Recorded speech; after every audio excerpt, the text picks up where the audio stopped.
We just watched the first trailer for James Gunn's Superman, and this is another one of those videos where my cat Mortimer's on my lap and moving around a lot, so we're going to do our best. But speaking of animals, this movie has an animal in it, so it's kind of like part of it. I mean, that's not why I got him here. He will not leave, but I love him and he's great. He just will not stand still either. I gotta say, big picture, mostly positive. I think it looked very good. There were a couple things that I liked a lot, a couple things that I liked a little bit less, and we'll talk about those. But I just want to give my quick, right off the cuff thoughts, because I know the one thing everybody's gonna be missing today are takes about the Superman trailer. You know, there's just not enough of them going around, and I have some because I read comics and stuff. I even made a video that is my Man of Steel 2 kind of the Superman legacy, whatever we were calling this, pitch for a movie that does feel like it's going to be kind of similar to this. So I have a lot of thoughts about execution, what our story beats are. I'm going to try not to spoil stuff that we kind of know. I will say, there's characters that we're seeing where you're like, is that thing? And it's like, yeah, that's what that's from. There's other things in this movie that I think they've kept a lot closer to their chest, so I'm not going to talk about that as much. But for instance, if there's a big evil disco ball in the sky and you're like, that's something, right? Yeah, that is something. We'll talk about that. But for instance, if some mysterious figure crashes through a wall, we're not going to analyze every second to figure out exactly who that is. But okay, so big picture stuff. It's interesting because of how much this trailer is kind of like a Zack Snyder trailer in that it felt like it was very, serious. It was very much about iconography, very specific images that you'll remember of a guy throwing something at Superman, or Superman running in and slowly grabbing that girl, protecting her. I think that's interesting. I think part of it is just that's how you make a trailer. But also, I feel like you could focus on, smaller things. Even for a teaser trailer, you could take a scene and use that, build the trailer around that. And they kind of do that with the crypto thing. But I mean more of just a standard scene of Clark arriving in the Daily Planet for the first time or something like that. That is an option that I sometimes go with in these. Good examples like the Thunderbolts trailer, how it starts with the Elena just talking to Alexei. And that trailer's 10 minutes long, so they obviously had more to work with. But the Superman trailer, I think it's interesting because of how little story it actually presented, which I think is something that only a few movies can do, right? Avengers Endgame was in that same boat. Deadpool, Wolverine, kind of, where they know this is going to be a pretty big hit, and as long as the movie is good. So why bother spoiling all the plot details in the trailer that you can save for the movie, right? You need to sell people on Captain America 4, for example. Be like, oh, you know what's cool about it? Red Hulk is here. You don't really need to do that for a Superman movie that is the front of this whole universe if you don't count Creature Commandos. So yeah, a lot of string iconography, chanting of Superman, John Williams score, but a big electric guitar. Very cool. I will say this. It's my first... And I don't want to be negative. This isn't me trying to be negative and ding. These are just my thoughts. These are the thoughts that I have. I still don't like the costume. I just don't like the colors. It doesn't feel... I understand that it's supposed to be kind of more alien, more put together than your traditional Superman costume. I still don't like the collar. I love the shorts. The blue feels kind of... I don't know. It doesn't feel blue enough. I know that's crazy considering Captain America and some of these characters in the Marvel Cinematic Universe are known for somewhat muted colors, and the Russos, everything's concrete, all that stuff. It's just the colors of the Superman suit, especially up close and in motion, I don't love. We gotta look at Clark Kent, some Daily Planet stuff, and you know what? It's chaotic in that Daily Planet. We also saw more Daily Planet stuff in the teaser that came out for this teaser yesterday. There's clips of Rachel Brosnahan, but also Cat Grant and Bill Lombard and some of the other Daily Planet characters. I think you could see Jimmy in one of the shots, so that's interesting. Didn't focus too much on that. A lot of Rachel Brosnahan in this, and not a surprising amount because she's Lois Lane. Another character who I just don't have really strong opinions on yet. Very little about this Lois Lane. This is what I was talking about with somebody the other day.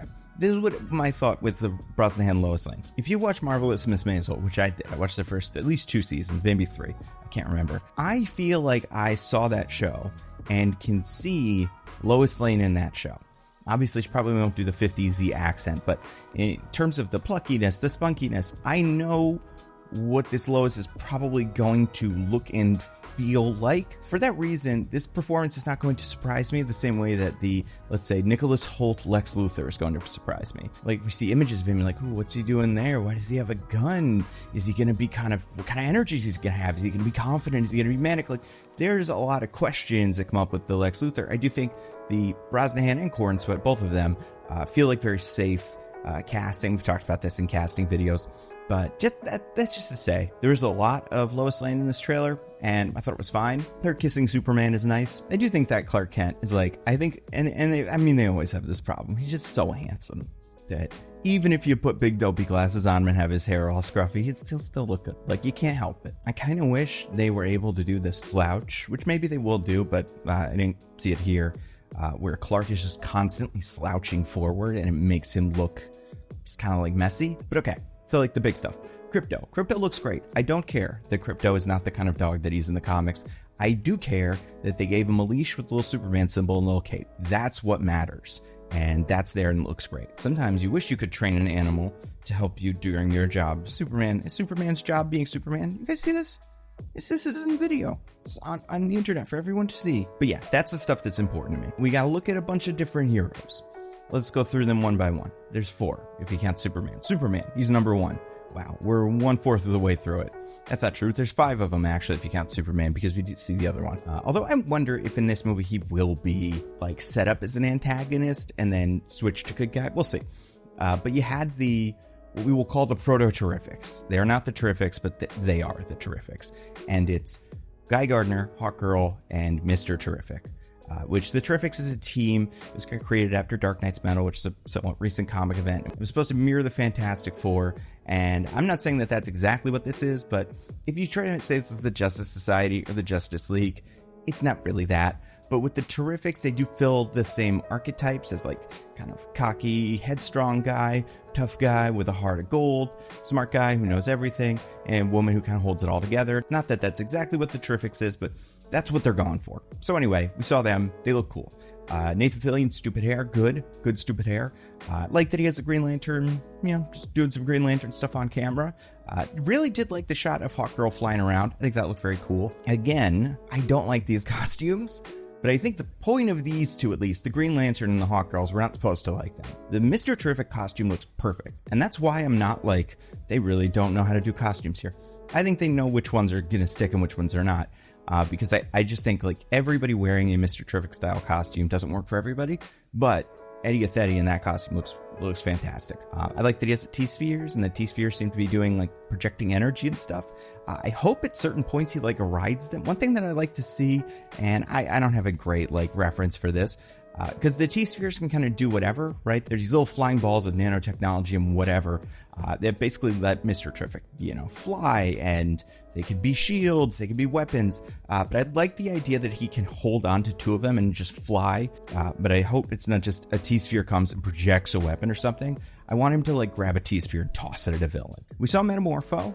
Like I said, this is a character who I'm like, is this guy going to be a good guy or bad guy? How are they going to position him in this movie? He does not appear with the other 3 members of this team. That's fine. It does seem like a lot of this is going to take place at and around Stagg Industries, which Simon Stagg is the character from Wonder Woman 84, I think, who accidentally creates Rex Mason and kind of uses the fact that Rex Mason is in love with his daughter to manipulate Rex Mason, the Metamorpho. But we saw the Stagg Industries sign, so that's interesting. I do like how it seems like between Luthor, Stagg Industries, and potentially others, I guess Daily Planet, but that's not really the same thing. But it does feel like we're leaning heavily into the corporations versus Superman, or like how Superman maybe clashes with the corporations in an interesting way, because there are a lot of those in DC Comics and Marvel Comics. There's quite a few. I feel like they've done this in the movies and like in the Flash show, where you just pick, do a skyline for some image, and you put a name on every single building, and you will never run out of them, Like this is a Cord building, and there's a Luthor building, and this is a Kale building, and just go on and on and on. And I think right now, if I had to pick one theme that I think would be really interesting, it's that. Superman versus Lex Luthor by way of corporate whatever, influence. Lex Luthor in this. All right, let's talk about Nicholas Hoult. I love that he's in this. I think he is my favorite piece of casting for sure. He looks interesting. I do think the shots for this trailer paint a picture of a Lex who is kind of at the end of his rope, or just constantly annoyed. I kind of would like to see, and I'm sure this will exist, confident Lex, just to see what that looks like, just to see him, giving a presentation, feeling good about himself, and then maybe getting thwarted at some point by Lois Lane or, maybe even Superman showing up. But we see Lex, loading a gun with what I hope is a kryptonite bullet or something. It'd be really ballsy of him to be like, I'm not going to try to shoot Superman with this. I don't know. Maybe. Why not? But this is the thing. Can you start this universe knowing about kryptonite? Can that be something that everybody already has? Or that's something that I think was smart about Batman v Superman, is that they saved kryptonite for later. That was something that you found and kind of changed everything. I don't think you can do the exact same plot beat with, this movie. I don't think you need to save kryptonite for the second movie, but it's I hope that that's not something that Lex is leaning on, where he just has a lot of kryptonite stuff. I hope that he's got other ideas, and it seems like he does. There's a lot of people being angry at Superman, which I think is interesting, because we've got a Daily Planet cast, a lot of Daily Planet characters. This is Superman, so he's always doing, things at the Daily Planet. The media, the way that Superman is viewed, is always very important. So this public opinion on Superman, seems like there's going to be some sort of crisis. That the one with the kid holds the thing up to find Superman. So he's going to be dealing with international issues. So I could see how that would make people angry at Superman. I love the big monster thing. We only really get two good shots of this. One is it, comes out of the water, I assume, and is what Superman has to protect that little girl from. And then later it's breathing fire at a building. I think that just looks really cool. And I like the idea that Superman fights guys, but also just big old monsters that show up. And it's another one of these. Because I think about this a lot, because this is the book that I drew my inspiration from for my Superman pitch. Was Superman, Action Comics, was it 755, 775, one of those. What's so funny about Truth, Justice, and the American Way starts with Superman seeing on the news, oh, there's a big monster attacking, and then by the time he gets there, it's dead. The elite have killed it. But yeah, I like the idea that you have supervillains running around, and then you got all this other stuff, and we get a look at Anthony Carrigan as Metamorpho. Interesting. Not what I was expecting. I think James Gunn even said it was going to be more practical than you would expect, and even when he said that, I was like, I'll see. But it does seem like it's more practical than you would expect, and I think it looks interesting. Again, this is the one bit of casting in this entire universe I'm not sold on, just in terms of that's not a lot like the comic guy, but willing to, let it play out and see what happens. Yeah, overall, this trailer was all about tone. We're getting looks at characters, getting looks at, really, really big picture action scenes.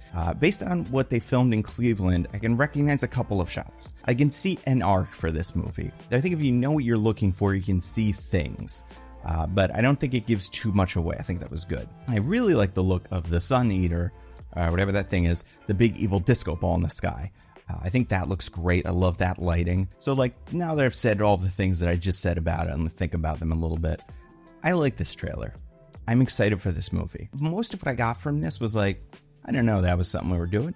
Big giant monster fight, that's pretty cool. People throwing stuff at Superman, that's cool. The look of it, the actual just the costumes, the action, I don't think we're anything incredible. I do think that shot of him saving the kid was very good, and that'll end up being something that was really important, but I don't think there were too many standout action scenes. I guess not the same way as the flight of Superman in the Man of Steel trailer, which I think was there. I feel like that got a big reaction, and that was what that trailer was built on, but it's this movie comes out in 6 months. They got plenty of time, put out way too many trailers and spoil the whole thing. When you move past what these set pieces are and the look, the characters, just overall the vibe, it's the vibe people want, and I think it's the vibe that the movie is going to be going for. A Superman that, like Superman, has to do kind of in the public consciousness now, prove that he is worth our time. That's what Superman is doing. It's this is why Superman is important.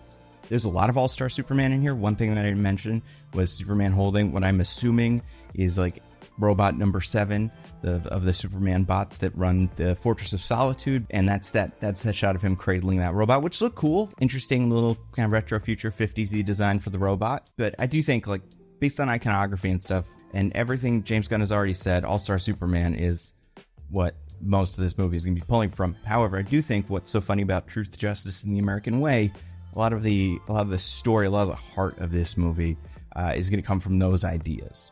So people are looking for reading recommendations. All-Star Superman, it's 12 issues, so read the whole thing. But they made a movie of it that I think condenses all the simple Superman stuff, because there's issues that are just about Jimmy Olsen, which are fun and interesting, but are not. I doubt we'll get into all of that in the Superman movie. And then whatever it is, Action Comics 755, What's So Funny About Truth, Justice in the American Way. I would read both of those. And overall, I think Corn Sweat looked okay. Didn't really see too much of him in this. Like, didn't really, very few bits of him speaking. The one thing that surprised me was that weird prison thing that he was in. I'm assuming that's like some sort of Argus basement of evil or something. But that looked very strange. But I guess that was maybe the time in the trailer that it felt like he was emoting a lot. And that was interesting. As much as I would like to see Superman just have in this trailer, like, got a cat out of a tree, gave it to a kid and smiled, I understand that the context that the Superman exists in, that wouldn't really make sense. Or not that that wouldn't make sense, but that's not what this Superman movie is going to be about. So, it was cool. You know what else is cool? This video sponsor, Nebula. You know Nebula. It is a subscription streaming service that I and a bunch of YouTubers helped to create. It focuses on giving the creators more power to make the cool stuff that you guys already like and giving you guys a better experience for watching it. That means all my videos go up ad-free. Some of them are early. The Nando V Movies videos are early. The Nando Cut videos are like a little early, but they're not as early because they're like a thing that happened yesterday usually. We curate different video lists based on what people are talking about. So if you're watching that new Dune show, for example, and you want to watch some videos about Dune, we've got a bunch of those. We make that really easy to find. You can just watch that. We also have Nebula Originals. So these are all kinds of things. We've got like a pro shoot of a play by Abigail Thorne. Patrick Willems has made a Christmas special. His full-length feature film about an evil coconut. He's got a new short film coming out with a cast full of actors like Zach Cherry, who fans of this channel, I mean, you know him from so many things. Perhaps he has been in Severance. He loves Severance, Fallout. But I mean, realistically, a good portion of you know him as the guy who tells Spider-Man to do a flip, or the guy who was taping the Shang-Chi fight. But either way, he is in this, and that is something you can only watch on Nebula. Tom Nichols just made a documentary about gerontocracy, about how boomers have changed the world and government, and is it good, or is it even really a thing? A subject that has only gotten more relevant since this documentary came out. We have so many other cool things I think you guys are going to love. You'll find out about them soon. And I always say, a year of Nebula is a steal at $5 a month or $60 a year. But if you use the code TheNandoCut at checkout, you can get a year of Nebula for $36. It's a great deal. Check it out. Go to go.nebula.tv/TheNandoCut. Use the code TheNandoCut at checkout. I guarantee you'll find something cool you're going to like. That's all I got. Stay safe. I'll see you next time.